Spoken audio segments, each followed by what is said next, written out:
Bayangkan pagi hari di usia 11 tahun.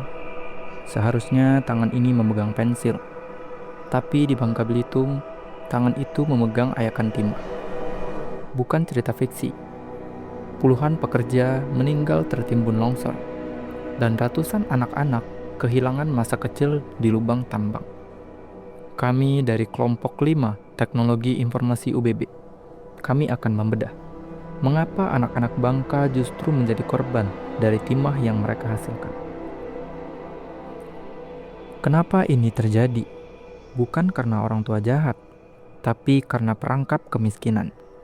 Laporan kelompok 5 merujuk pada penelitian Saputra di tahun 2025 yang menemukan bahwa fluktuasi harga timah membuat penghasilan orang tua tidak menentu. Ketika harga turun, anak-anak ditarik ke tambang.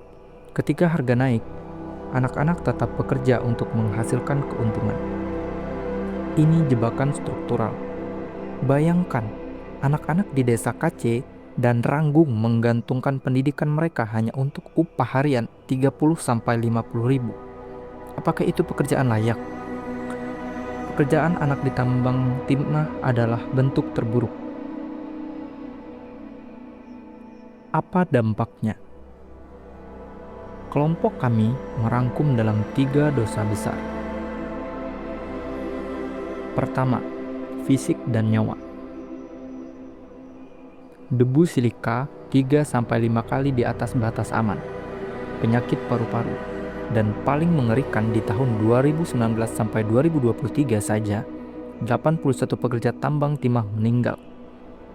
2024, 3 penambang di Bangka Barat tertimbun longsor. 1 korban di Lubuk Besar masih berstatus anak-anak. Yang kedua, psikis dan sosial. Anak-anak ini kehilangan masa bermain. Riset Anwar dan Resti Kasari 2025 menyebutkan mereka rentan cemas dan agresif. Mereka tumbuh di lingkungan tambang yang keras. Rokok, judi, bahasa kasar bukan tempat tumbuhnya peradaban. Dan yang ketiga, masa depan yang hilang. Pendidikan hilang. Sebagian besar anak yang bekerja sejak usia 10-12 tahun tidak akan pernah kembali ke bangku sekolah. Jika ini terus terjadi, siapakah yang akan membangun Bangka Belitung di masa depan ketika timah habis? Stop. Tidak boleh hanya mengeluh. Di bab 2.6 laporan kami, kelompok 5 Teknologi Informasi UBB menawarkan ide gagasan kreatif. Digital Miners Monitor. Apa itu? Pertama, sebuah aplikasi pelapor berbasis komunitas. Masyarakat bisa melaporkan secara anonim jika anak di bawah umur ditambang. Data ini langsung terintegrasi ke dinas sosial untuk tindakan preventif, bukan represif. Kedua, program tambang peduli pendidikan. Kami mengusulkan perusahaan timah wajib memberikan biaya siswa bersyarat bagi anak penambang. Syaratnya, anak harus sekolah, tidak boleh bekerja.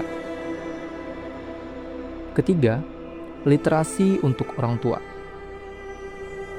Bahwa pekerjaan layak bukan hanya soal pendapatan, tapi juga keselamatan dan harga diri. Dalam materi UBB dan keunggulan peradaban kami belajar, peradaban tidak diukur dari seberapa banyak timah yang kita gali, tapi dari bagaimana kita memperlakukan anak-anak kita. Target SDG 8.7 sudah dekat. Hapus pekerja anak pada 2025. Waktu hampir habis. Kami kelompok 5 Teknologi Informasi mengajak Anda, sebarkan video ini, laporkan jika melihat pekerja anak, dan jika Anda pembuat kebijakan, tegakkan aturan. Karena masa depan Bangka tidak ada di lubang tambang, tapi di bangku sekolah. Salam perubahan dari Universitas Bangka Belitung.